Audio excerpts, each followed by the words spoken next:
है आप सबका अपने YouTube चैनल में मैक्सवेल सर। तो अगर आप भी आरआरबी की तैयारी कर रहे हैं तो आप बिल्कुल सही जगह पे आए हैं, क्योंकि इस चैनल पे हम आपके प्रीवियस ईयर क्वेश्चंस जो आपके आरआरबी में पूछे गए हैं लास्ट 10 ईयर्स के, उनको डिस्कस कर रहे हैं। हमारी जो सीरीज़ चल रही है इसमें हम 10 क्वेश्चंस करके सारे आपके प्रीवियस ईयर क्वेश्चंस को डिस्कस कर रहे हैं, उनको डिटेल में जान रहे हैं और आपके सारे बेसिक्स जो हैं उनको हम क्लियर करवा रहे हैं, जिससे कि आपका एग्ज़ाम अच्छे से निकल जाए। तो चलिए चलते हैं आज के हमारे पहले क्वेश्चन की और आज का हमारा सबसे पहला क्वेश्चन ये है दैट वर्ड इज़ वनीरोलॉजी स्टडीड। ठीक है, तो वनीरोलॉजी जो है वो हम किस चीज़ के लिए पढ़ते हैं, वो किस चीज़ के लिए पढ़ी जाती है, आज का हमारा पहला क्वेश्चन ये है। ये क्वेश्चन आपका 2016 में पूछा गया था। तो इसमें हमारे पास जो चार ऑप्शन है उसमें से करेक्ट आंसर है हमारा बी, ड्रीम्स। ड्रीम्स यानी कि सपने। अब क्या होता है ना कि देखो, जैसे कई बार लोगों को सपने में ऐसा दिखता है कि तुम किसी बहुत ऊंची बिल्डिंग से नीचे गिर रहे हो, ठीक है, या किसी को सपने में दिखता है कि वो कहीं घूम रहे हैं, कुछ खा रहे हैं। तो साइंस क्या बोलती है कि जो हमारे ये सपने होते हैं, जो हमारे ड्रीम्स होते हैं, हर एक ड्रीम के पीछे आपकी कोई ना कोई ब्रेन एक्टिविटी है, वो आपकी लिंक्ड होती है। ठीक है, और उसके पीछे कोई साइकोलॉजिकल आपका इंटरप्रिटेशन होता है, तो उसकी जो स्टडी होती है वो हमारी वनीरोलॉजी होती है। ठीक है, अब जो हमारा ये वर्ड है, इस वर्ड का मतलब भी आपका ग्रीक में ड्रीम होता है। ठीक है, अब यहाँ पे क्या क्या स्टडी होती है आपकी आपकी जो ब्रेन एक्टिविटी आपके ड्रीम्स के दौरान, आप जब वो सपना देख रहे हो तो आपके दिमाग में क्या एक्टिविटी हो रही है, आपके दिमाग में कौन सी नर्व्स आपके फायर हो रही हैं, उसकी पूरी स्टडी होती है। ठीक है, आपकी आरईएम की स्टडी होती है कि स्लीप साइकिल इस समय आपकी कैसी है। ठीक है, उसका पूरा एनालिसिस होता है, उसका साइकोलॉजिकल इवैल्यूएशन होता है, इंटरप्रिटेशन होता है आपके ड्रीम्स का, और इमोशनल स्टेट उस समय आपकी कैसी हो रही है जब आप पर्टिकुलर एक ड्रीम देख रहे हैं, तो उसकी ये पूरी स्टडी होती है। ठीक है, इसके लिए आपकी ईईजी मशीन जो होती है, इलेक्ट्रोइंसेफेलोग्राम, ईईजी मशीन, और वो आपकी ब्रेन की जो इमेजिंग होती है, ये दोनों टेक्निक्स स्टडी करके आपके ड्रीम्स को इंटरप्रेट करा जाता है, उनके पैटर्न्स को स्टडी करा जाता है। ठीक है, जो हमारे गॉड की स्टडी होती है उसको हम थियोलॉजी बोलते हैं। ठीक है, ऐसे ही जो आपकी स्लीप की स्टडी होती है, अब देखो स्लीप और जो ड्रीम है इन दोनों में आपका अंतर होता है। सोने का मतलब ये नहीं है कि आपको सपने भी आएंगे। ठीक है, कभी कभी लोगों को क्या बोलते हैं, अगर सो रहे हैं बहुत डीप स्लीप में तो कई बार ड्रीम्स नहीं आते। ठीक है, तो आपका जो स्लीप है वो अलग होता है, आपका जो ड्रीम्स है वो अलग होता है, दोनों की स्टडी आपकी अलग अलग होती है। तो स्लीप की जो आपकी स्टडी होती है उसको हम सोमनोलॉजी बोलते हैं। ठीक है, सोमनोलॉजी।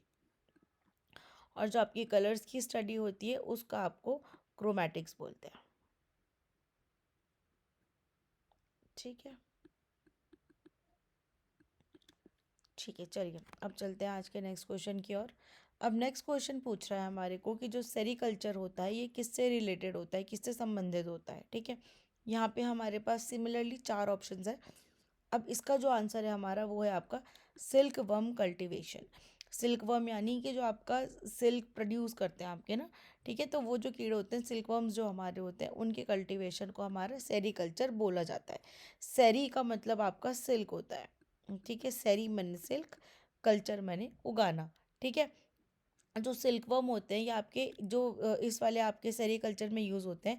इंडिया में ये आपके क्या बोलते हैं, इंडिया आपका जो है लार्जेस्ट सिल्क प्रोड्यूसर है पूरे वर्ल्ड का, वन ऑफ द लार्जेस्ट है। एंड ये जो आपके इसमें सिल्कवर्म्स होते हैं ये आपके मेजरली जो मलबेरी की लीव्स होती हैं, ठीक है, उस पे इनका कल्टीवेशन करा जाता है। मलबेरी आपका एक प्लांट होता है जो उसकी लीव्स होती हैं उस पे इसका मेजरली कल्टीवेशन करा जाता है। बी कीपिंग जो होता है आपका उसको हम एपीकल्चर कहते हैं। ठीक है, ये भी एक बहुत इंपॉर्टेंट क्वेश्चन है, इसके बारे में भी आप ध्यान रखना, क्योंकि एपीकल्चर और सेरीकल्चर इन दोनों के बारे में पूछा जाता है। ठीक है, देन जो आपका ग्रोथ ऑफ प्लांट्स होता है ये हम ऑलरेडी अपनी प्रीवियस क्लासेस में कवर कर चुके हैं, इसको आपका हॉर्टिकल्चर कहते हैं। ठीक है, एंड जो आपका फिशरी होता है ये भी हम प्रीवियस क्लास में कवर कर चुके हैं, इसको आपका पिसिकल्चर कहते हैं। ठीक,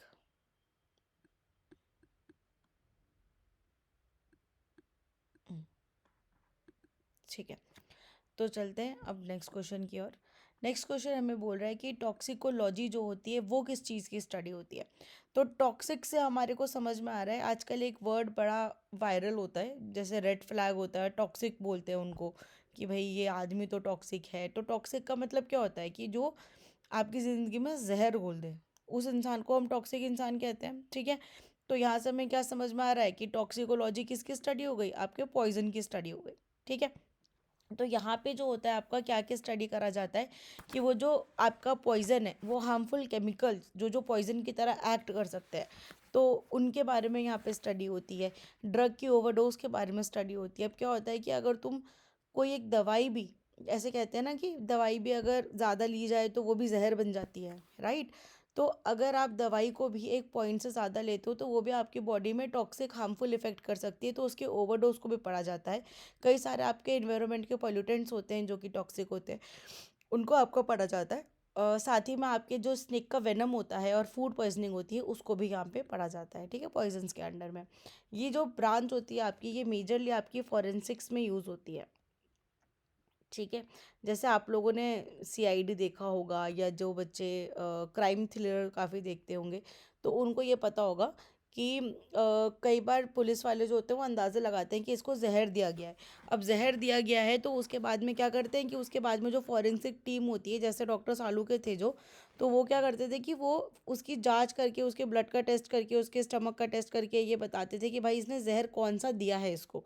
ठीक है, तो वो इसलिए ये जो आपकी पॉइजन की स्टडी होती है मेजरली आपकी फॉरेंसिक जो टॉक्सिकोलॉजी होती है उसमें भी यूज़ होती है। ठीक है, ह्यूमन बिहेवियर की जो स्टडी होती है ये हम पहले बात कर चुके हैं, इसको आपका साइकोलॉजी बोलते हैं। ठीक है, साइकोलॉजी।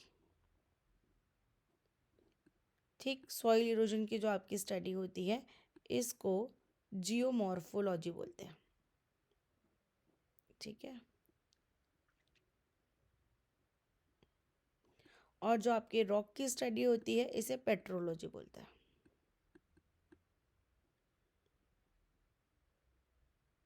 ठीक, चलो अब चलते हैं नेक्स्ट क्वेश्चन की ओर।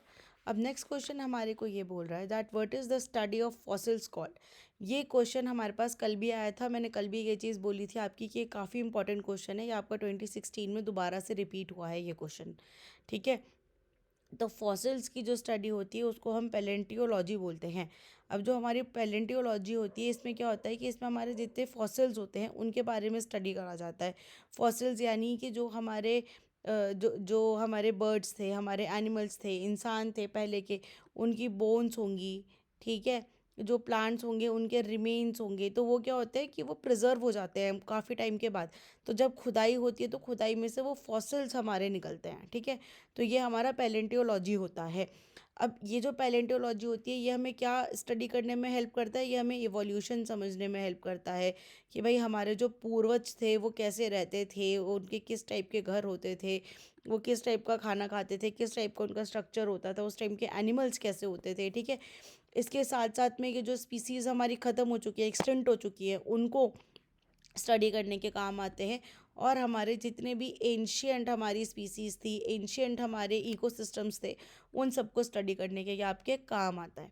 ठीक है, अब जो हमारा पैलेंटोलॉजी होता है और आर्कियोलॉजी होता है, इन दोनों में क्या डिफरेंस होता है। आर्कियोलॉजी जो होती है आपकी, वो आपके रुइंस जो होते हैं उनको स्टडी करती है, या फिर आपकी जो आर्कियोलॉजी टाइप की चीज़ें होती हैं, सॉरी आर्कियोलॉजी, आर्कियोलॉजी जो होती है आपकी वो रूइंस को स्टडी करती है। एंड साथ में जो आपके आर्किटेक्चरल टाइप की चीज़ें होती है, मतलब कि जैसे आपके कोई घर बने हुए हैं, ठीक है, या उस टाइम के आपके कोई स्ट्रक्चर बने हुए हैं, उस टाइम के आपके मॉस्क बने हुए हैं, मंदिर बने हुए हैं, तो उनको स्टडी करती है आर्कियोलॉजी। ठीक है, और पैलेंटोलॉजी क्या करती है कि फॉसिल्स को स्टडी करती है। ठीक है, अब जो आपका इथनोलॉजी होता है, इथनोलॉजी होती है आपकी ह्यूमन रेस की स्टडी। ठीक है, जो ह्यूमन रेस होती है, ह्यूमन रेस यानी कि जैसे अलग अलग कॉन्टिनेंट में अलग अलग टाइप के लोग होते हैं तो उसे ह्यूमन रेस कहते हैं। ठीक है, देन जो क्लासिफिकेशंस होती है, क्लासिफिकेशंस की जो स्टडी होती है वो आपकी टेक्सोनॉमी होती है। जब भी आप किसी भी चीज़ की क्लासिफिकेशन पढ़ रहे हो कि भाई आपके एनिमल्स की क्या क्लासिफिकेशन है, 5 किंगडम क्लासिफिकेशन पढ़ रहे हो, सब आपकी टेक्सोनॉमी के अंदर में आती है। ठीक है, और जो इथनोबॉटनी आपकी होती है, ये प्लांट यूज़ स्पेसिफिक कल्चर में क्या यूज़ होता है किसी प्लांट का, उसकी स्टडी होती है। जैसे हमारे कल्चर में हम तुलसी की बहुत पूजा करते हैं, ठीक है। तो ये भी अगर उस तुलसी की पूजा हो रही है तो क्यों हो रही है, किस लिए हो रही है, क्या उसका बेनिफिट है, क्या उसका कल्चरल रेफरेंस है, तो वो हमारा इथनोबॉटनी होती है, ठीक है। चलते हैं आगे। अब नेक्स्ट क्वेश्चन ये देखो, दोबारा से पैलेंटोलॉजी का क्वेश्चन आपका रिपीट हुआ है। ये बहुत इंपॉर्टेंट क्वेश्चन है, ये एग्जाम में आएगा ही आएगा, ठीक है। अब ये दोबारा सेम चीज़ हमसे पूछी गई है कि भाई जो पैलेंटोलॉजी है आपकी, ये किस चीज़ पे डील कर रही है, ये किस चीज़ की स्टडी होती है, ठीक है। तो इसका आंसर है हमारा फॉसिल्स की।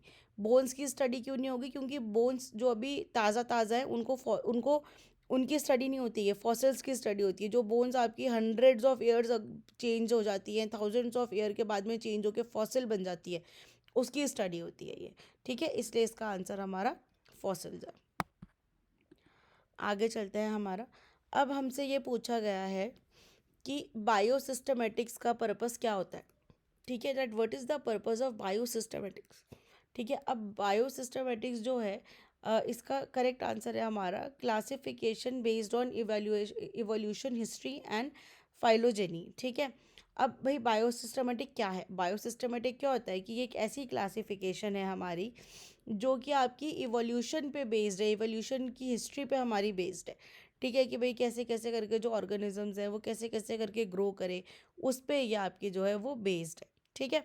तो इसमें क्या होता है कि आपका ये ऑर्गेनिजम्स को आपके उनकी मॉर्फोलॉजी, उनकी साइटोलॉजी, उनके जेनेटिक्स, उनके डीएनए सीक्वेंस और उनकी एवोल्यूशनरी हिस्ट्री के बेसिस पे, उनकी इन सब चीज़ों के बेसिस पे उनको फर्दर आपका क्लासीफाई करती है, ठीक है।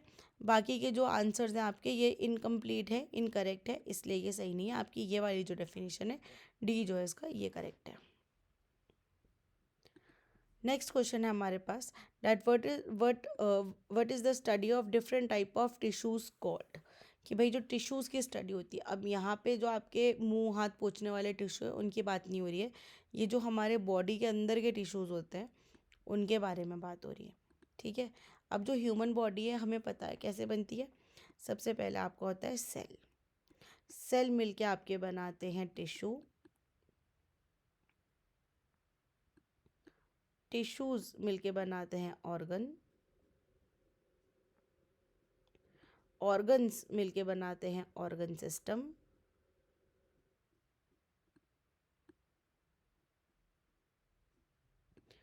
और ऑर्गन सिस्टम मिलके हमारा क्या बनाता है, ऑर्गेनिज्म, ठीक है। ऑर्गन सिस्टम मिलके क्या बनाता है, ऑर्गेनिज्म। तो अब ये जो यहाँ पे टिश्यू है, अब ये पूछा जा रहा है कि भाई इस टिश्यू की स्टडी को क्या बोलते हैं।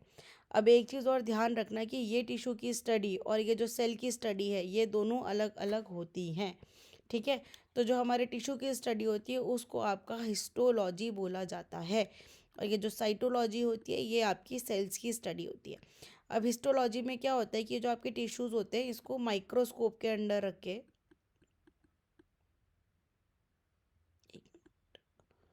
माइक्रोस्कोप के अंडर लेकर टिश्यूज़ को आपके उन्हें स्टडी करा जाता है, उनके बारे में पढ़ा जाता है। देखते हैं कि भाई उसमें कौन से टाइप के सेल्स हैं, उसमें कोई एबनॉर्मेलिटी तो नहीं है, वहाँ पे कहीं पे डिस्ट्रप्शन तो नहीं हो रहा है, तो उसकी पूरी जो स्टडी होती है उसको आपका हिस्टोलॉजी बोलते हैं, ठीक है। अब नेक्स्ट क्वेश्चन है हमारे पास दैट व्हाट इज़ एपिडीमियोलॉजी, ठीक है। एपिडीमियोलॉजी, अब एक चीज़ सुनो, एपिड जैसे एपिडेमिक आता है, ठीक है। तो एपिडेमिक का मतलब क्या होता है कि भाई आपका कोई हैवी आउटब्रेक हो गया है, ठीक है। किसी डिजीज़ का आपका जो है हैवी आउटब्रेक हो गया है। तो इसलिए एपिडेमियोलॉजी से आपको क्या समझ में आ रहा है कि भाई occurrence and spread of disease के बारे में यहाँ बात हो रही है। क्यों, क्योंकि एपिडेमिक जो होता है आपका वो भी इसी से लिंक्ड होता है, ठीक है। तो एपिडेमियोलॉजी जो होती है आपकी, ये आपकी ए इसका करेक्ट आंसर है आपका, ये study of occurrence and spread of disease होती है। कि भाई आपके जो इन्फेक्शन स्प्रेड हुआ है उसका पैटर्न क्या है स्प्रेड होने का, ठीक है। वो डिज़ीज़ आपकी कैसे स्प्रेड हुई है, अकर कहाँ से हुई है, कहाँ से वो ओरिजिनेट हुई है, और उसको कंट्रोल कैसे करना है, ठीक है। ये जो हमारी एपिडेमियोलॉजी है ये रिसेंटली आपकी जब कोविड-19 ने हिट करा था तो उस समय इसने काफ़ी हेल्प करी थी उसको कंट्रोल करने के लिए, स्टडी करने के लिए, ठीक है। उसके आउटब्रेक के टाइम पे काफ़ी आपकी हेल्प हुई थी इस स्टडी से, ठीक है। अब नेक्स्ट क्वेश्चन है हमारा, that which organelle is called the suicide bag of cell. Suicide bag का मतलब है कि हमारी कौन सी ऐसी कोशिका है जिसको बोला जाता है कि खुद को खुद ही ख़त्म कर लेता है। ठीक है, आत्महत्या करने वाला थैला भी बोलते हैं इसको। ठीक है, तो सुसाइड बैग्स जो होते हैं ये कौन से ऑर्गेनलीज होती है। अब ऑर्गन एंड ऑर्गेनलीज में आप कंफ्यूज मत हो ना, ऑर्गन हमारी बॉडी के अंदर होते हैं, ऑर्गेनलीज हमारे सेल्स के अंदर होती है। ठीक है, जैसे हमारे लाइजोसोम्स हो गए, माइटोकॉन्ड्रिया हो गया, ठीक है, ये सारी की सारी हमारी सेल ऑर्गेनलीज होती हैं, गोल्जी बॉडीज़, ये सब ऑर्गेनलीज होती हैं। अब इसका आंसर जो है वो है हमारे पास लाइजोसोम्स। ऐसा क्यों होता है, क्योंकि लाइजोसोम्स जो होते हैं इनमें आपके डाइजेस्टिव एंजाइम्स प्रेजेंट होते हैं। ठीक है, डाइजेस्टिव एंजाइम्स क्या हुए आपके, डाइजेस्टिव एंजाइम्स का मतलब है कि ये उसको डाइजेस्ट करने के काम आते हैं। इसमें ऐसे एंजाइम्स होते हैं जो सेल को ही डाइजेस्ट कर सकते हैं। ठीक है, इसके साथ साथ में कि अगर कोई इन्फेक्शन होता है सेल में तो उसको भी ये आपका क्या बोलते हैं कंट्रोल करने के काम आता है। लेकिन अगर आपका ये एक सेल है और इस पर यहाँ पे इंजरी हो गई है जो कि हील ही नहीं हो पा रही है, अब ये जो सेल है ये ज़बरदस्ती की एनर्जी यूज़ कर रहा है, तो क्या होगा कि जो लाइजोसोम्स होंगे आपके ये खुद ही फट जाएंगे और ये पूरे के पूरे सेल को भी डाइजेस्ट कर देंगे। ठीक है, ये जो आपकी प्रोसेस होती है इसको हम ऑटोलाइसिस कहते हैं। क्या बोलते हैं इसे, ऑटोलिसिस कहते हैं। ठीक है, जिससे क्या होता है कि जो सेल है आपका वो अपने आप ही डाइजेस्ट हो जाता है ड्यू टू लाइजोसोम्स, इसीलिए इसे सुसाइड बैग बोलते हैं। ठीक है, अब नेक्स्ट क्वेश्चन है हमारे पास, दैट ग्लाइकोलिसिस आपका कहाँ होता है। ठीक है, तो ग्लाइकोलिसिस क्या होता है, पहले तो ये बात करते हैं कि भाई ग्लाइकोलिसिस है क्या। ठीक है, तो ग्लाइकोलिसिस में क्या होता है कि जो आपका ग्लूकोज होता है, ठीक है, जो आपका ग्लूकोज है वो आपका पाइरूवेट में कन्वर्ट होता है। ठीक है, ग्लूकोज जो है वो पाइरूवेट में आपका कन्वर्ट हो रहा है।